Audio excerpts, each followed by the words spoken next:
नमस्कार, मैं रवीश कुमार। मैं मौजूद हूँ MIT बॉस्टन में, मैसाचुसेट्स इंस्टीट्यूट ऑफ टेक्नोलॉजी, और यहाँ के ब्रेन रिसर्च सेंटर में मैं आपको ले जाना चाहता हूँ। दिमाग से जुड़ी बीमारियों का इलाज कैसे हो सकता है, उनमें संभावनाएं क्या हैं और क्यों हमें कोई चीज़ दिमागी रूप से बीमार बना देती है, इन सभी पहलुओं पर हम विस्तार से बात कर रहे हैं यहाँ के एक प्रोफेसर मृगांक सुर से। तो फाइनली इसके भीतर 80 अरब क्या है 80 अरब न्यूरॉन।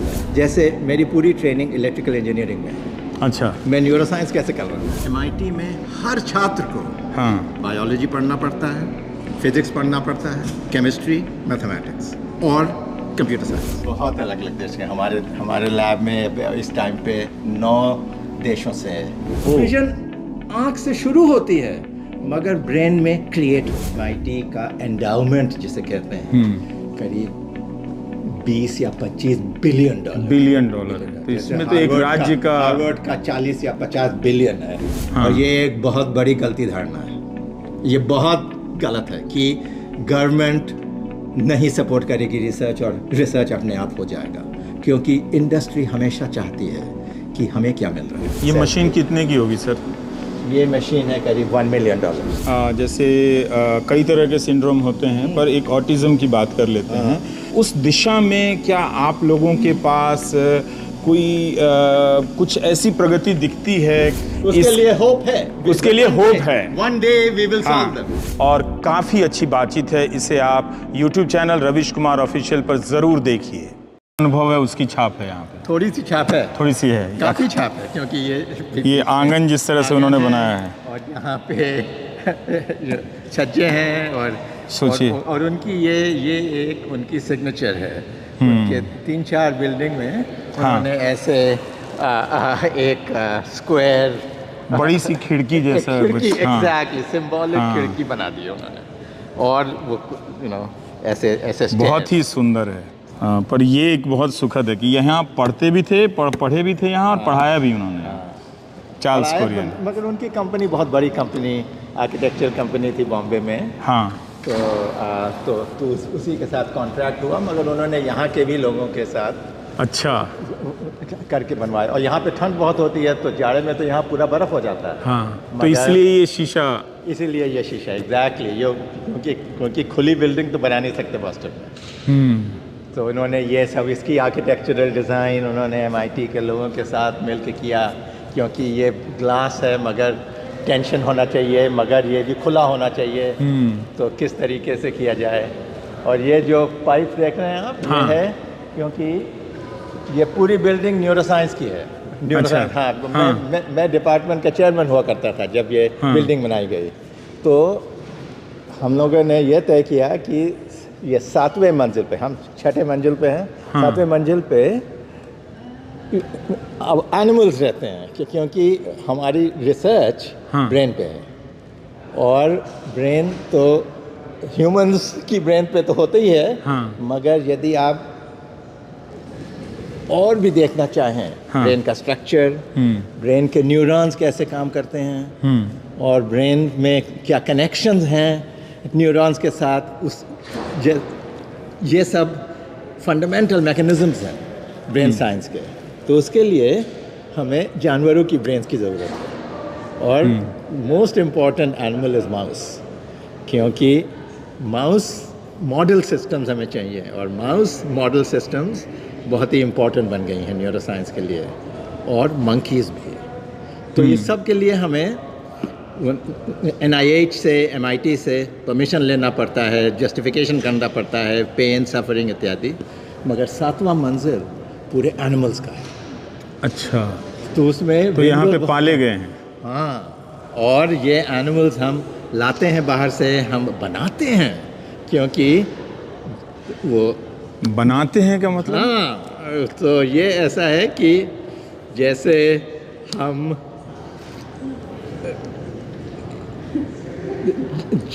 जीन्स जानते हैं आप? जीन्स, हाँ। तो हमारे नहीं, सवाल मेरे जानने का नहीं है, जो देख रहा है उसे भी पता होना चाहिए। तो आप उसके लिए ज़रूर बताएं कि मुझे हिंदी में ठीक तो से आप बता पाएंगे जीन्स कि ही नहीं? बताएं। हम वैसे हिंदी में जो नाम है अनुवांशिकी है, तो वो भी बहुत मुश्किल है, हर किसी के समझने की बात नहीं है, लेकिन आजकल लोग जीन समझता है।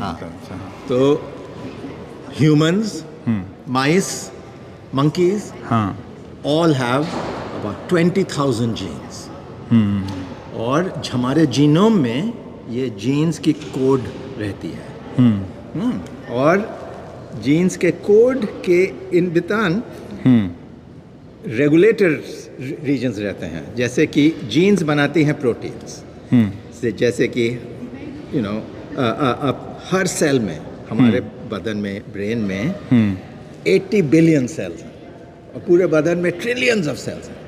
ये सब सेल्स बनती हैं एक फर्टिलाइज्ड एग से डिवाइड करके फिर बच्चे पैदा होते हैं, ह्यूमन या माउस, और फिर वो बड़े होते हैं। तो उनमें ये 20,000 जीन्स से ये बनता है, और एक जीन्स को हम बदल सकते हैं। ये अपने आप भी बदल जाता है या बाहर से आप हस्तक्षेप करके बदल देते हैं? एग्जैक्टली, दोनों चीज़ें होती हैं। दोनों चीज़ें अपने आप तो बदलता है during normal conception and development, क्योंकि एक सेल से 2 सेल, 2 से 4, 4 से 5-6 पीढ़ियों के बाद बदल जाता हो। नो, जब डिवाइड करते हैं सेल्स, हाँ, तो genes have to be copied. तो उस कॉपीइंग में जीन्स कभी कभी बदल जाते हैं, और इस तरीके से डिसऑर्डर्स होते हैं, ब्रेन डिसऑर्डर्स। ये कॉपीइंग में कभी कभी जीन्स बदल जाते हैं, और माँ से और बाप से एक एक कॉपी मिलती है जीन्स की।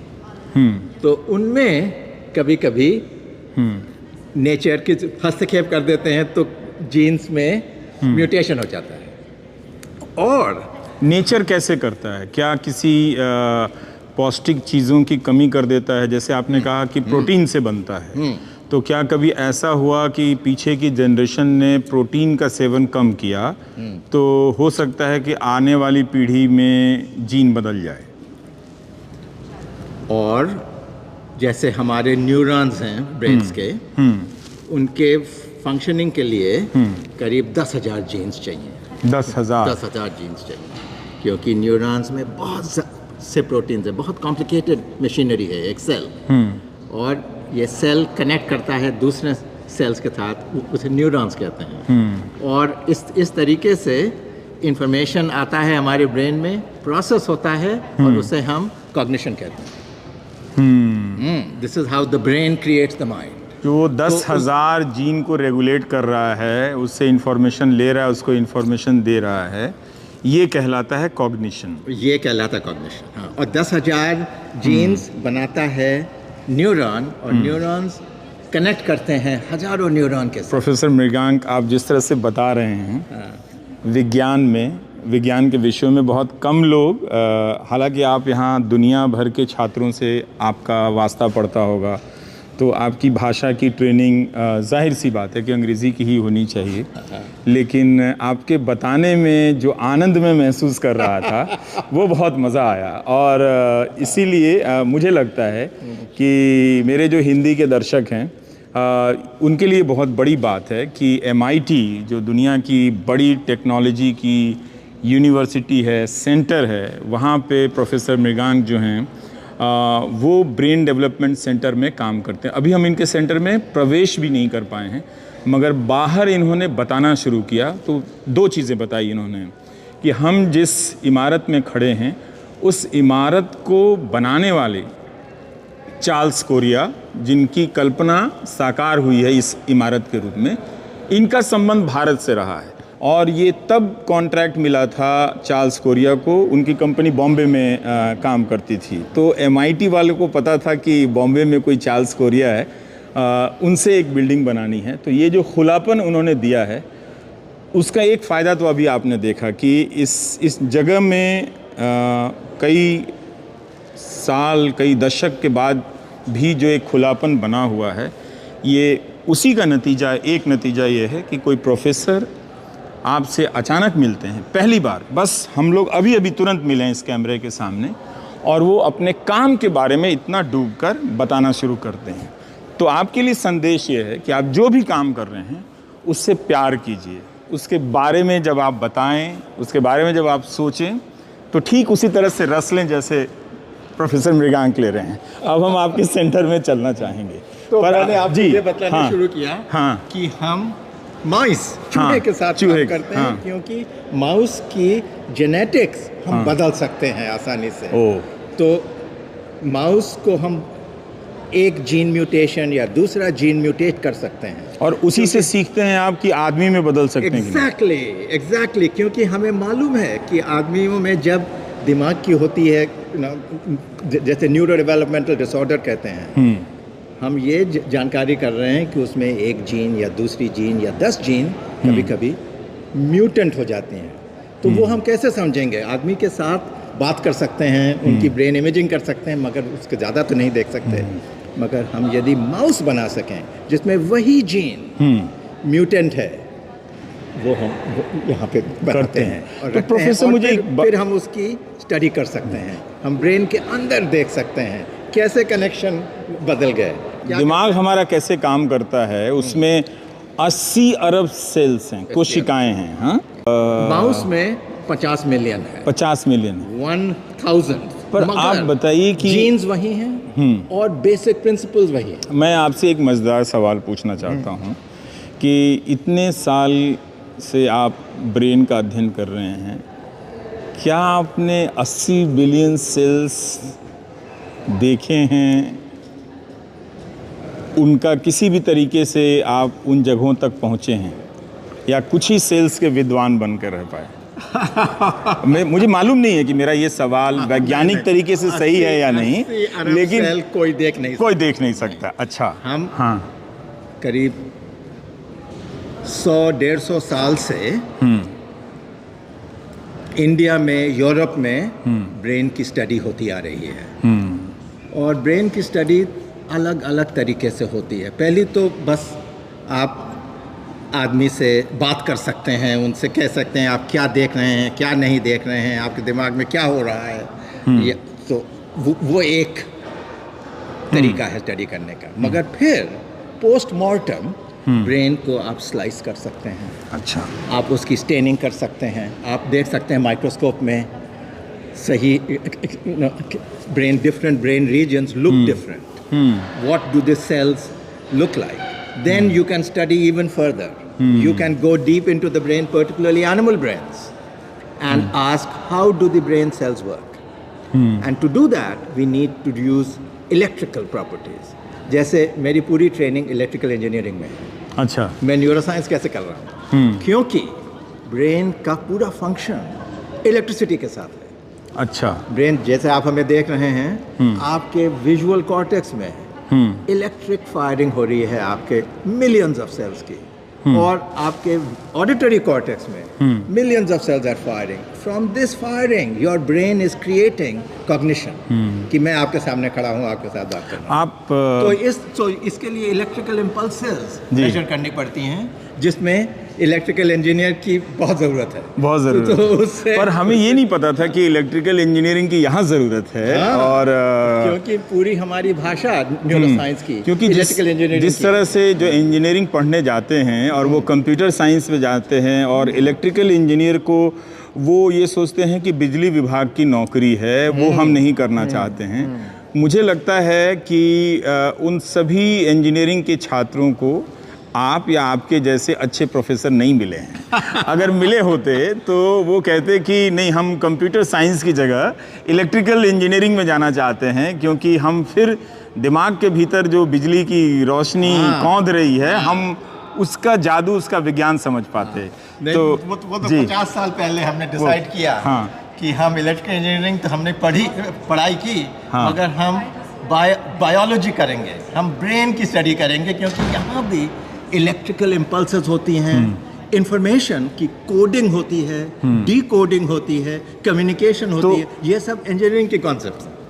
तो आपने इलेक्ट्रिकल इंजीनियरिंग के साथ साथ बायोलॉजी के बारे में सोचा, तो ये आपके किसी टीचर ने बताया या आपकी जिज्ञासा यहाँ ले आई? ये मैं अपनी जिज्ञासा आपकी जिज्ञासा लेके? क्योंकि जब मैं IIT कानपुर में पढ़ा, हाँ, बायोलॉजी ज़ीरो था। तो ये हमारे देश की एक बहुत बड़ी समस्या है कि बायोलॉजी और इंजीनियरिंग और फिजिक्स और मैथ बिल्कुल अलग अलग फील्ड्स हैं।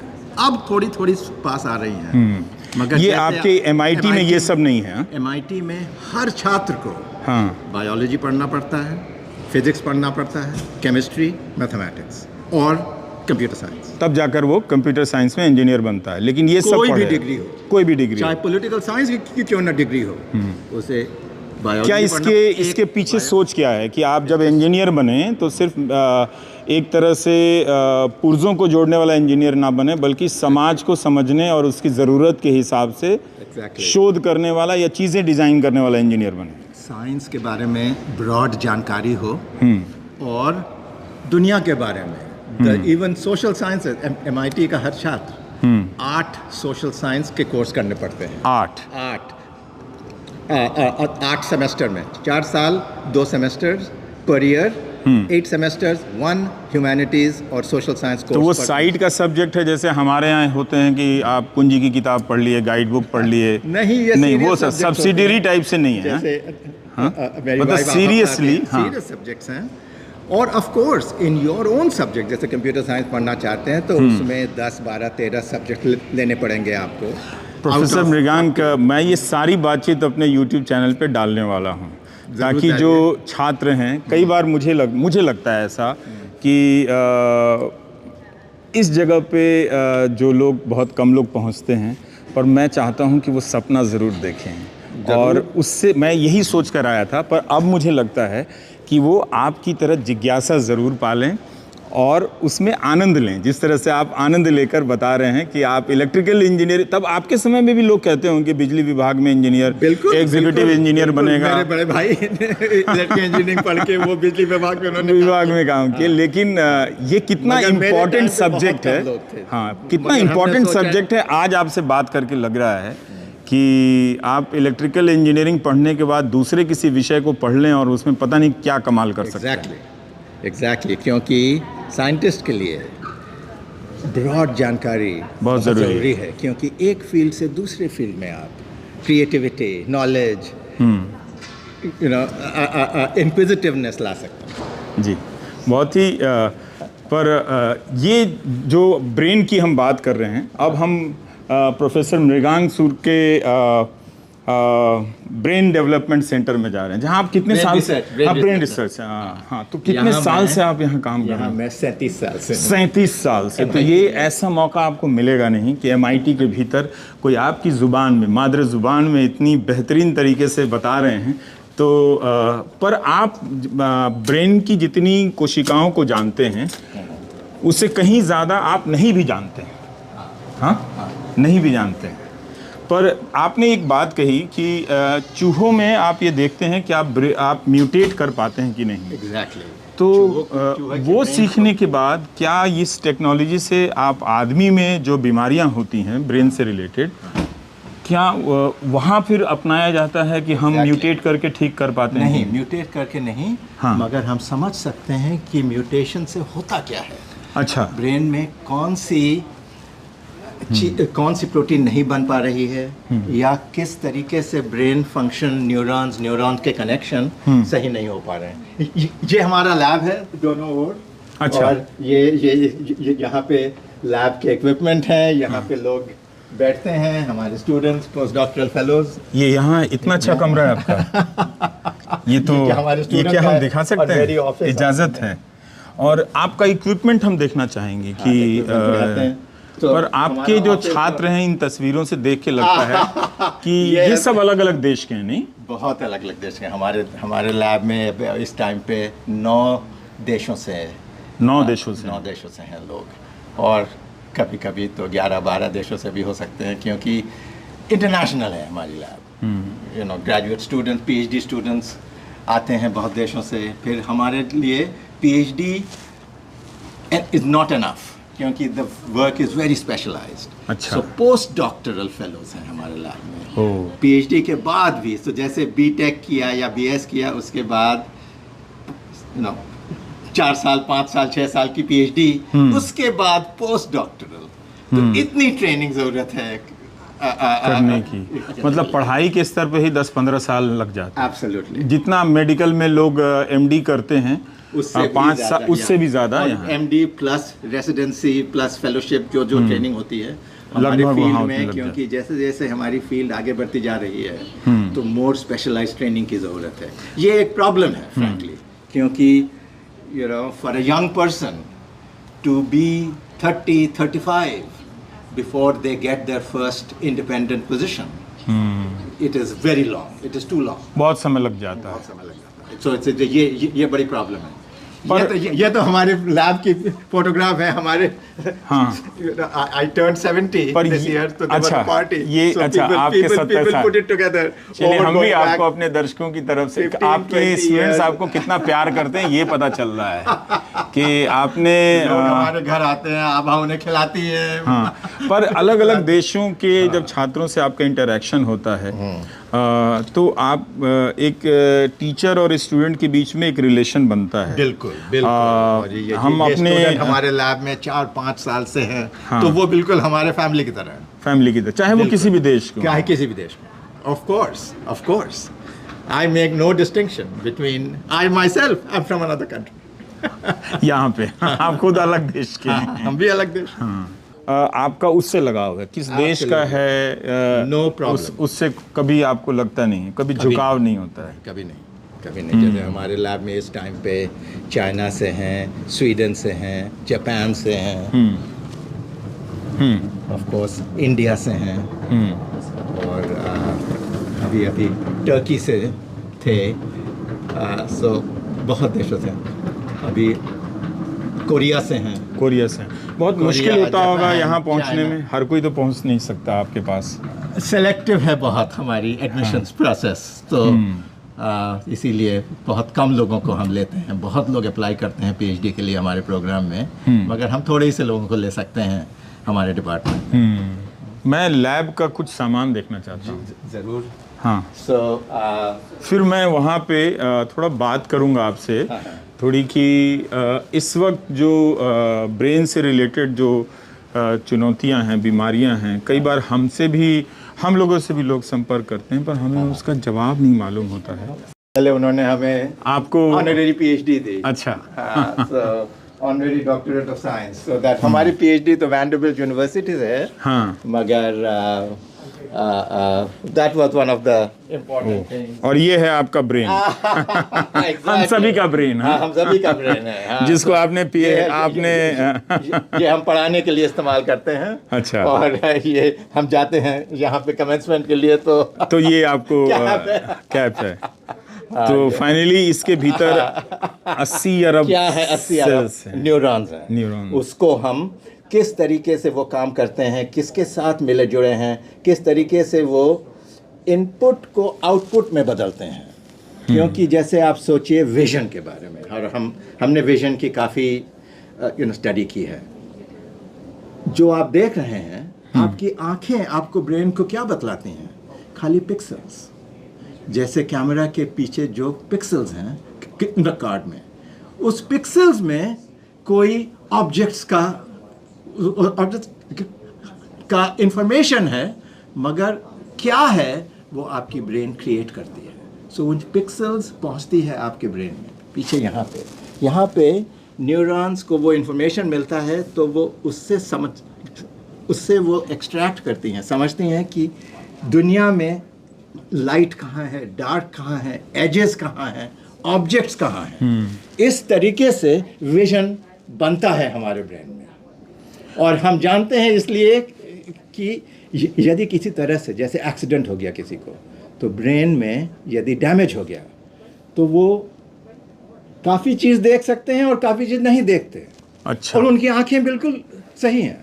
सो विजन आंख से शुरू होती है, मगर ब्रेन में क्रिएट होती है। ये भी, या तो हम तो ये जानते थे कि या तो आंखों की रोशनी पूरी चली गई, वो कुछ भी नहीं देखता है, मगर ऐसा भी होता है कि आप कुछ चीज़ों को देखते हैं और कुछ चीज़ों को नहीं देखते हैं। Exactly. एक्सीडेंट के बाद ये भी होता है। एब्सोल्युटली।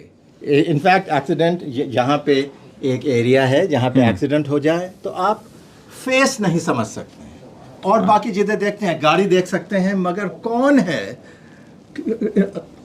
जिसके साथ हम चेहरे से आप नहीं पहचान चेहरे से नहीं पहचान सकते, लेकिन कार पहचान रहे हैं कि ये कार इस ब्रांड की है, ये मेरा घर है, वो पहचान रहे हैं, पर आप अपने सगे संबंधियों को नहीं पहचान। तो वो ठीक हो सकता है? ये बहुत मुश्किल है, बहुत मुश्किल, मगर वन डे, किसी दिन। क्योंकि ब्रेन की एक और खासियत है कि ब्रेन सेल्स रीजनरेट नहीं होते हैं। जैसे आपने हाथ को काट लिया किसी तरह से, तो आपका कटा हुआ skin, new sales will be born that will make the wound, भर जाएगा। लेकिन ये इसमें ब्रेन में नहीं होता कभी। तो आप उसको रिप्लेस करेंगे। तो ब्रेन को उसको कैसे ठीक किया जाए, इसकी खाली दो उपाय है। एक है कि जो सेल्स नहीं, जो सेल्स इंटैक्ट हैं, क्योंकि जो जहाँ पे डैमेज हो गया वो तो गया, मगर इंटैक्ट सेल्स को किसी तरीके से ये फंक्शन मिल जाए, इसे कहते हैं प्लास्टिसिटी, और मैं प्लास्टिसिटी की पढ़ाई करता हूँ। और दूसरा है कि किसी तरीके से इसको रीजनरेट करें हम, और वो अभी संभव नहीं है।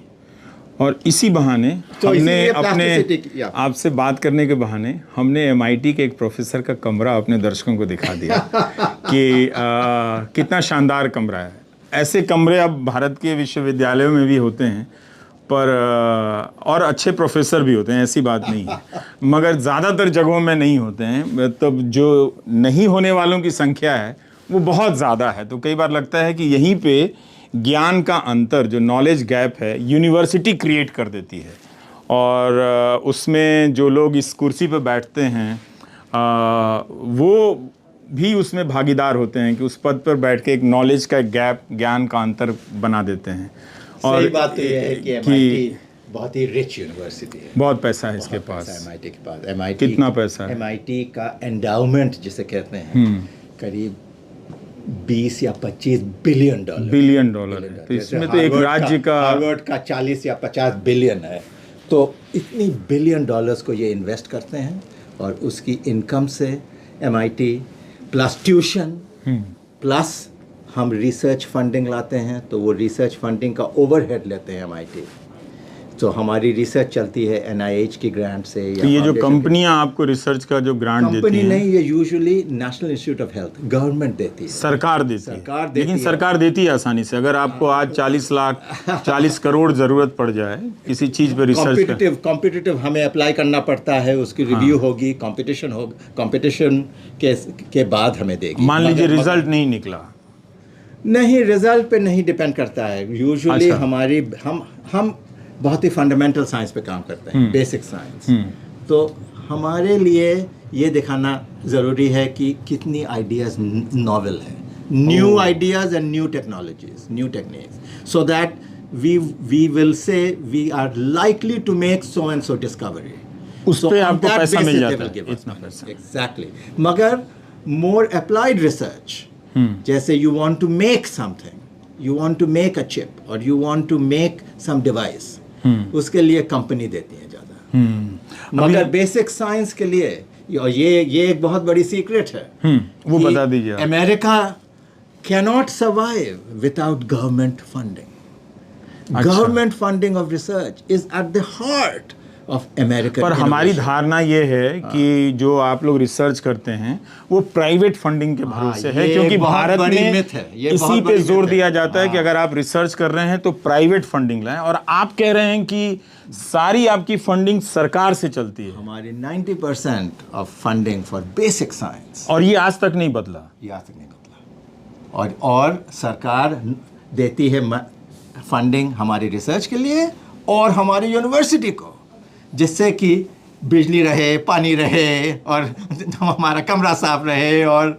हमारी इक्विपमेंट चलती रहे, इनके लिए। पर हम लोगों को तो यही बताया जाता है आम धारणा में कि अमेरिका की तरह बनना है, क्योंकि वहाँ हर चीज़ प्राइवेटाइज हो गया है, तो इस यूनिवर्सिटी को प्राइवेटाइज करो, इस डिपार्टमेंट की फंडिंग को प्राइवेटाइज करो, बंद कर मैं दो। भी सुनता हूँ जो भी मैं कमेटी में बैठता हूँ इंडिया में, हाँ। और ये एक बहुत बड़ी गलती धारणा है। ये बहुत गलत है कि गवर्नमेंट नहीं सपोर्ट करेगी रिसर्च और रिसर्च अपने आप हो जाएगा, क्योंकि इंडस्ट्री हमेशा चाहती है कि हमें क्या मिल रहा है, और बेसिक रिसर्च की से उनको क्या मिलेगा ये हमें नहीं मालूम। तो MIT ने एक प्राइवेट यूनिवर्सिटी की तरह होते हुए भी जितना भी रिसर्च किया है, जितनी भी चीज़ें बनाई है, उसमें सरकार का पैसा है एक तरह बहुत ज़्यादा, बहुत ज़्यादा 80-90% 80-90% पैसा। एब्सोल्युटली। तो प्राइवेट कंपनीज देती हैं, मगर फॉर वेरी फोकस्ड लिमिटेड। मैं भी इसी धारणा के साथ आपके इस कैंपस में आया, जब देखा कि कितना सब कुछ चमक रहा है, तो हमें लगा कि शायद इस यूनिवर्सिटी की एक अपनी ख्याति है और इसकी अपनी साख भी है कि ये टॉप क्लास यूनिवर्सिटी है, तो सारी कंपनियां यहाँ पैसा देती होंगी। पर अभी ये धारणा ध्वस्त हो गई रिसर्च के लिए आप सही मायने में ब्रेन रिसर्च कर रहे हैं, तो आपने मेरी ब्रेन की ये बीमारी दूर कर दी कि यहाँ जो चीजें चमक रही हैं और जो रिसर्च हो रहा है वो सरकार के पैसे से प्राइवेट कंपनीज या फाउंडेशंस देती हैं, मगर वो ठीक है, उनका वो हिस्सा हमेशा रहेगा। Department of health, department of defence, department of energy, these are big departments of the US government, they give vast majority of money for research.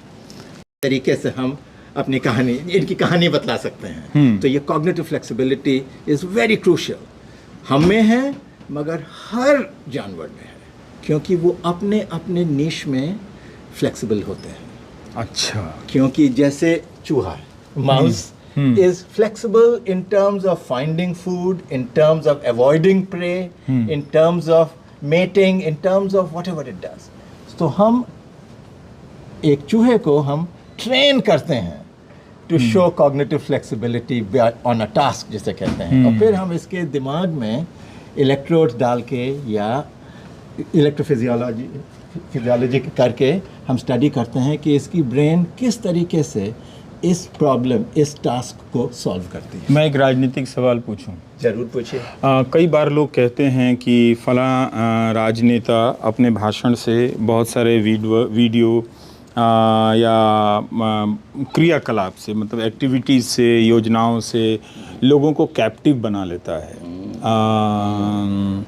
तो क्या ये उसी तरह से है जैसे आप चूहे को कैप्टिव बना लेते हैं? ये संभव है कि इतने बड़े लेवल पे लाखों लोगों के माइंड को एक सर्टेन डायरेक्शन में ड्राइव किया जा सकता है, पुश किया जा सकता है? वो भी तो शायद जो बड़ा राजनेता होता है वो आप लोगों की तरह ही ब्रेन का प्रोफेसर होता है। आई थिंक आज के राजनीति में बहुत सारे नेता इसको बहुत गहरी तरीके से समझते हैं कि किस तरीके से अपने दर्शकों को, इतने लोगों को हम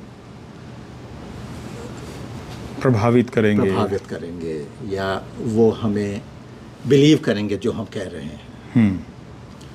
ये हमारे यहाँ तो ट्रंप के साथ बहुत ज़्यादा है, फॉर एग्जाम्पल, क्योंकि हम अमेरिका में रहते हैं तो हम कह सकते हैं।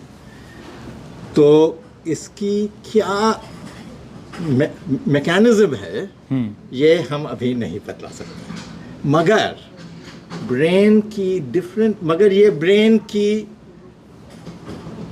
this is an aspect of brain function for sure. All cognition is an aspect of brain पर function. इस पे किसी की नज़र होगी, कोई रिसर्च कर रहा होगा, या अभी ये सवाल आप लोगों की दुनिया में आपकी मेज़ पर नहीं आया है? हमारे मेज़ पर नहीं आया, अभी आपकी मेज़ पर नहीं आया, क्योंकि मैं तो जानवरों के साथ काम करता, जानवरों के साथ, और आदमी के साथ काम करने में बहुत मुश्किल ये है कि हम खाली उसकी इमेजिंग कर सकते हैं, fMRI functional magnetic resonance imaging कर सकते हैं, मगर हम अंदर नहीं देख सकते। तो अंदर देखने के लिए, और मुझे इसकी उत्सुकता है कि हम जाने कैसे न्यूरॉन्स काम करते हैं, किस तरीके से वो एक दूसरे के साथ प्रभावित होते हैं। और आपका लैब कहाँ? ये तो हमारी लैब यहाँ है, मगर हम आपको 2-3 चीज़ें दिखाते हैं।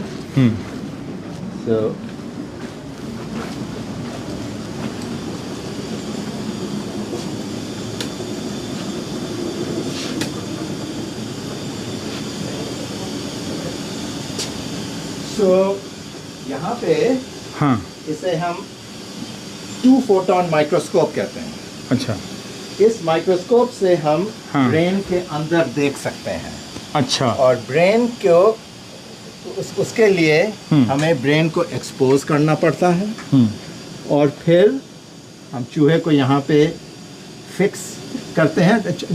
You know, the mouse is alive, mouse is doing something, and then we उसकी 2-3 चीज़ें हम कर सकते हैं। एक तो उसमें इलेक्ट्रोड्स डाल के हम इलेक्ट्रिकल एक्टिविटी रिकॉर्ड कर सकते हैं, और हम इस न्यूरॉन्स में हम उसकी लाइट से इमेजिंग कर सकते हैं। सो लाइट से इमेजिंग ऐसे करते हैं कि न्यूरॉन्स में हम जब लाइट जाता है, लेज़र से हम इसको स्कैन करते हैं, तो न्यूरॉन्स वो लाइट को एब्जॉर्ब करके वो ग्लो करता है, फ्लोरेसेंस देता है, तो उसको हम पिकअप कर सकते हैं।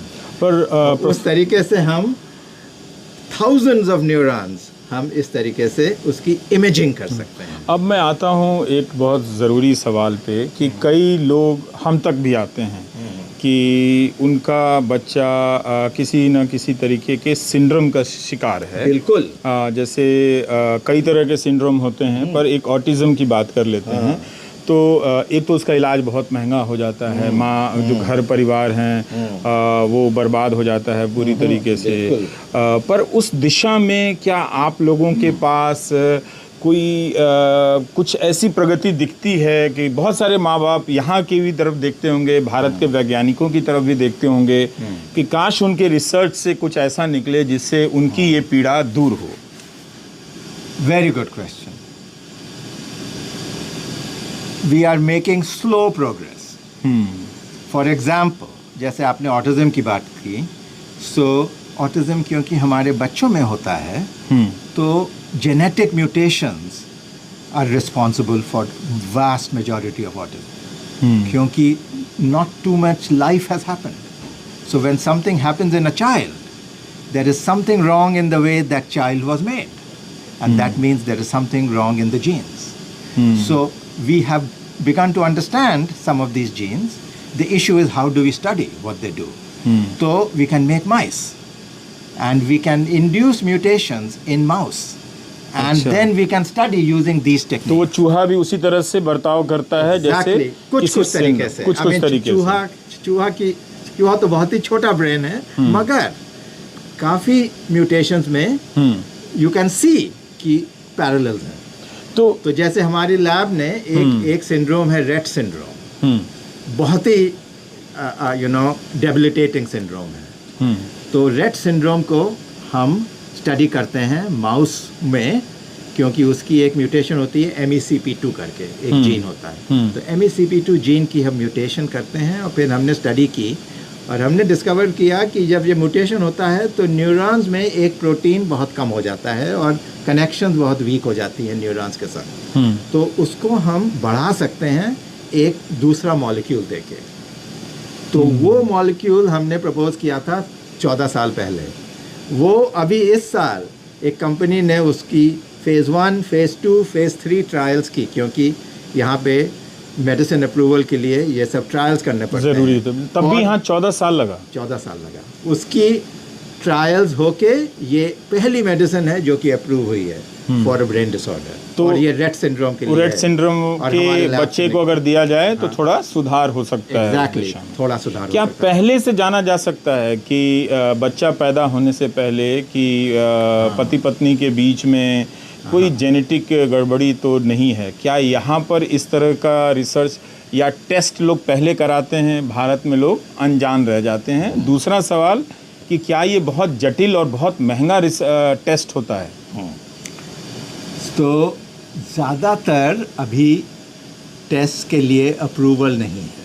अच्छा। अप्रूवल है फॉर एग्जांपल डाउन सिंड्रोम के लिए। जैसे कि यदि माँ की उम्र ज़्यादा है तो यहाँ पे सजेस्ट करते हैं कि आप डाउन सिंड्रोम का टेस्ट करवाएं इन यूटेरो, क्योंकि वो एमनियोटिक फ्लूइड से वो टेस्ट कर सकते हैं। बहुत ज़्यादा का पैमाना क्या है, 40 साल या 45 साल या 35 साल? करीब 40s में। मैं 40s में। मैं डॉक्टर नहीं हूँ, मगर ये अंदाज़न यदि माँ की उम्र ज़्यादा है पहले बच्चे के लिए, तो वो डाउन सिंड्रोम का टेस्ट सजेस्ट करते हैं।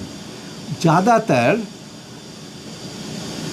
ये जेनेटिक डिजीज़ेस के लिए अभी प्री नेटल टेस्टिंग नहीं अलाउड, पहले से नहीं हो सकती। तो इसकी पोस्ट नेटल ही टेस्टिंग होती है, मगर अब वो बच्चे के जन्म के बाद। और ज़्यादातर तो कोई साइंस दिखते हैं कि कॉग्निटिव डिक्लाइन है, या बच्चा बोल नहीं पा रहा है, या बच्चा बोलना सीखा फिर उसके बाद कम हो गई। तो सर कोई ऐसा नेटवर्क नहीं बना ग्लोबल लेवल का, आप जैसे रिसर्च साइंटिस्ट का, कि जैसे भागलपुर का कोई व्यक्ति है, वो आपको अपने बच्चे का रिपोर्ट या आप जिस तरह की रिपोर्ट चाहते हैं वो आप तक भेज दे, आप वैज्ञानिकों के नेटवर्क में आ जाए और फिर आप बता सकें कि कितना चांस है वहाँ पर वो जो उसको दवा दी जा रही है वो दवा उसके लायक है भी या नहीं है, किसी को कुछ पता नहीं है। Very good question, very good question. We need this world wide network.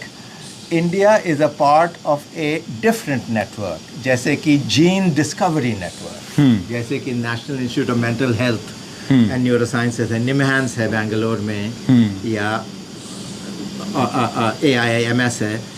सो जिन लोगों को जैसे स्किज़ोफ्रेनिया है या ऑटिज़म है, उनकी जेनेटिक मटेरियल, सलाइवा या blood can be part of A international registry, और सबको शेयर किया जाए और उससे जीन डिस्कवरी होगी। और उस जीन डिस्कवरी के बाद क्या कौन सी जीन्स है रिस्पॉन्सिबल ये डिजीज़ेस के लिए, फिर उससे हम डिस्कवर करेंगे कि इसका क्या इलाज हो सकता है। मगर ये बहुत लंबा रास्ता है। अभी हम पर हम इसको राजनीति में लोगों की जागरूकता में कैसे लाएं? बहुत सारे माँ बाप हमें लिखते हैं, मुझसे भी लिखते हैं कि जो डाउन सिंड्रोम की बीमारी है उसके अलग अलग नाम है जो इस वक्त मैं भूल रहा हूँ, उसके इलाज का कहते थे, मगर mongolism was a imperialist term, क्योंकि because the children with Down syndrome have slanted eyes and so forth, उसे डाउन सिंड्रोम कहते हैं। वो एक बायस क्रिएट किया गया। लेकिन अब बहुत सारे ऐसे माँ बाप हैं जो अपने बच्चे के लिए स्ट्रगल कर रहे हैं, संघर्ष कर रहे हैं, और बच्चे को सपोर्ट करते हैं और उसके साथ साथ अपनी ज़िंदगी की कुर्बानी भी देते हैं। पर उनका इतना सारा पैसा खर्च हो जाता है, उन्हें लगता है कि पैसा के अलावा किससे पूछें कि जिससे उनको भरोसा मिले कि हाँ आपने देखा है, आप यही इतना हो सकता है। और इसकी अमेरिका में अगर इस तरह का कोई बच्चा है तो उसके इलाज की क्या व्यवस्था है? कोई सरकारी व्यवस्था है? तो हेल्थ केयर की बहुत ही समस्या है, क्योंकि यहाँ पे नेशनल हेल्थ प्लान नहीं है, प्राइवेट इंश्योरेंस है। यदि आपके पास इंश्योरेंस नहीं हो तो आप health care is very poor और very difficult to get. India में भी ऐसा है, there is no national health plan. So ये तो बहुत बड़ी समस्या है। This is a very big failing in my opinion of the state. So India में क्या कर सकते हैं?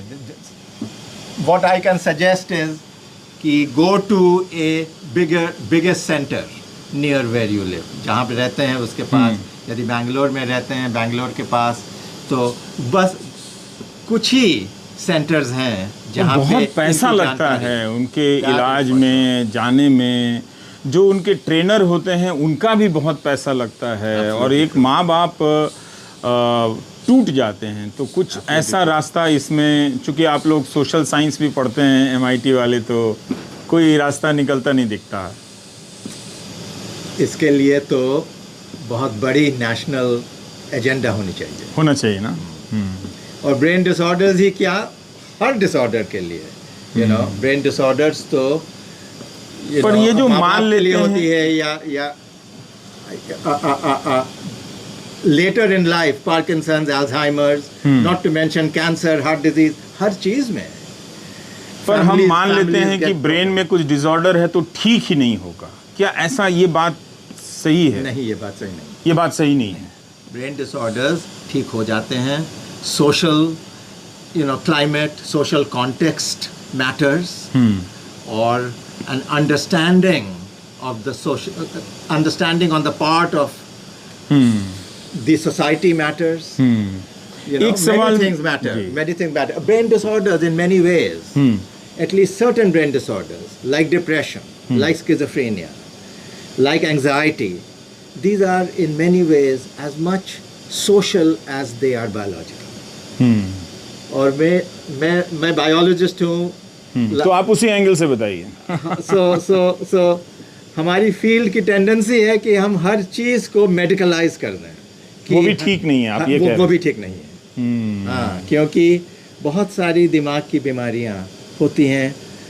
किसी की डेथ हो गई, किसी की some relative dies, or something has happened, आपका घर जल गया, whatever, so these are very traumatic incidents. तो that ऐसे can also में create disorder. क्या करना चाहिए? मतलब अगर उसको सामाजिक रूप से उसको कंफर्ट दिया जाए कि हम आपके साथ हैं, आपकी बात सुन रहे हैं, तो आप ये कह रहे हैं कि ये ज़्यादा इफेक्टिव है किसी दवा के तुलना. For some disorders. लेकिन जब बात बिगड़ जाए तब दवा की बात आ जाए. That's right. Or particularly for children, then because they have not had so many life experiences, so they are largely genetic. So for genetic disorders, you do need treatments.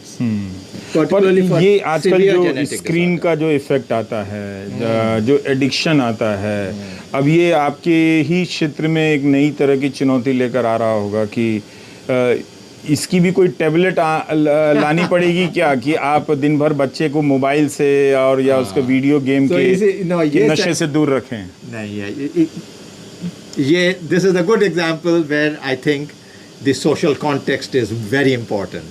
Because we should not medicalize these disorders. कि हम हर disorder को ये ना कहें कि आपके दिमाग में कोई बीमारी है. क्योंकि these are due to the world that we live in.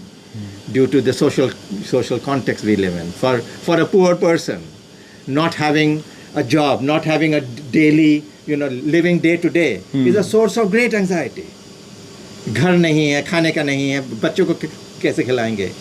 The solution to this is to give them, make sure they get a house. ये राजनीति है. ये राजनीति है. इसमें डॉक्टर का रोल बहुत बाद में आता है जब चीजें गंभीर हो जाए. और डॉक्टर को कहना चाहिए कि ये हमारी प्रॉब्लम नहीं है, ये सोसाइटी की प्रॉब्लम. तो अब मैं और आपके क्लास या किसी और कमरे, यहाँ भी एक कमरा है. हाँ, हमारे पास बहुत कमरे हैं. ओह, काफ़ी कमरा है. यहाँ भी किसी चीज़ में रिसर्च चल रहा है. हाँ, बिल्कुल. तो ये सब इस पे डेंजर लिखा हुआ था.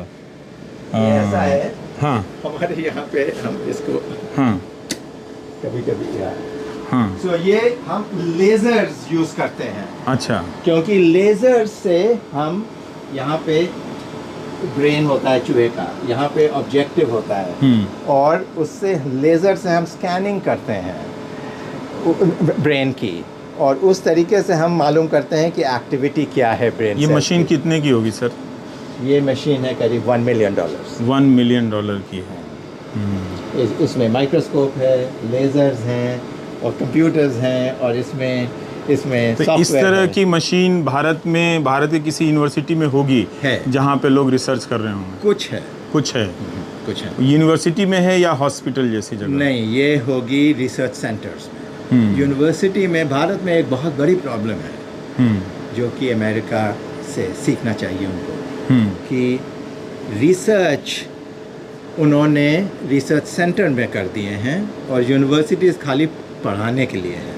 अच्छा. ये अब बदल रहे हैं, मगर जैसे इलाहाबाद यूनिवर्सिटी, मैं इलाहाबाद में पढ़ा हुआ. इलाहाबाद यूनिवर्सिटी एक टाइम तक बहुत वहाँ रिसर्च हुआ करता था. But then government took away research money and created जैसे National Centre for Biological Sciences, Tata Institute of Fundamental Research, institute for this, National Brain Research Centre, National institute of Immunology. ये सही व्यवस्था नहीं है. दीज आर रिसर्च सेंटर्स जिसमें researchers करते हैं और पढ़ाई होती है यूनिवर्सिटीज़ में. तो इससे स्टूडेंट्स को रिसर्च का कोई पता ही नहीं होता. दो दुनिया बन जाती है, जबकि वो यूनिवर्सिटी का हिस्सा होना चाहिए. एग्जैक्टली. जैसे research should be in the university. जैसे पहले आपकी इलाहाबाद यूनिवर्सिटी हुआ करती थी, उसी तरह से MIT है जहाँ सब होता है, और इलाहाबाद यूनिवर्सिटी आपकी बदल गई है. क्योंकि वो अलग अलग रिसर्च सेंटर बना दिया गया. एग्जैक्टली. सो ये हमने लिखा भी है इसके बारे में. तो MIT में अमेरिका में the best research is in the university. और इस यूनिवर्सिटी से हमें as a professor I have to teach, I have to teach undergraduate students, I teach graduate students, and I do research with a research lab. All my students are part of a cutting edge research lab. पर sir आपके पास तो इतनी सारी चीज़ें हैं कि मैं तो बहुत सारा सवाल ही नहीं पूछ सकता हूँ। मतलब अब मुझे समझ में नहीं आ रहा है ये टेक्निकली कॉम्प्लेक्स हाँ कि काफ़ी जटिल है कि लेकिन फिर भी एक आपने जितना सरल बना दिया अपने इंटरवेंशन से, वो बहुत कमाल का अनुभव रहा मेरे लिए कि इससे ज़रूर देखने वाला कुछ सीख के जाएगा कि यूनिवर्सिटी का उद्देश्य क्या है, यूनिवर्सिटी चल कैसे रही है, सरकार की भागीदारी क्या है, फिर जो सिंड्रोम की बीमारियां हैं जिसमें बहुत परिवार बर्बाद हो रहे हैं, उसके लिए होप है, उसके लिए होप है। One day we will solve them. आप कर देंगे। But it is a long road. आपकी यही बात सुनकर कितने लोगों की आंखें चमक जाएंगी कि कोई प्रोफेसर कह रहे हैं कि हम एक दिन ऐसा कर दिखाएंगे। वो लोग ज़रूर अपनी दुआएं भेजेंगे कि आप वो दिन बहुत जल्दी कर दें, पर ये सब समझते हैं कि इतनी जल्दी की चीज़ तो है नहीं, लेकिन इस दिशा में काम हो रहा है। ये सुनकर ही ऐसे माता पिता को बहुत राहत मिलेगी और उन्हें ये बात समझ में आएगी आपके ज़रिए कि ये जो खर्चे का हिस्सा है इसका समाधान सरकारों को करना पड़ेगा। Absolutely. और सरकारों को वो पूरा बजट देना चाहिए, पूरा सपोर्ट करना चाहिए ताकि वो लोग और ज़्यादा इसमें ना पिसे। मतलब भावनात्मक रूप से तो चुनौतियाँ उठा रहे हैं हमारे माँ बाप, आर्थिक रूप से नहीं। तो ऐसे ही माताओं और पिताओं के लिए मैं यहाँ पर आया हूँ ताकि उन्हें कुछ राहत मिले। कई बार वो मुझसे कहते हैं मैं भी नहीं जानता हूँ कि इस विषय को कैसे मैं दर्शक और सरकार के सामने रखूं।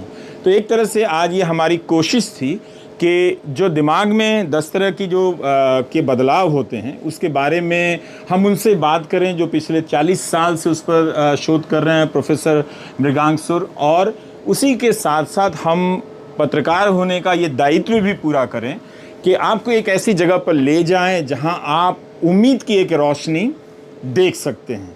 अब वो उम्मीद कोई भी पूरा कर सकता है, ज़रूरी नहीं कि प्रोफेसर के हाथों ही हो सकता है कि किसी नौजवान, किसी बहुत ही मेधावी छात्र के ज़रिए ये उम्मीद आपकी पूरी हो जाए।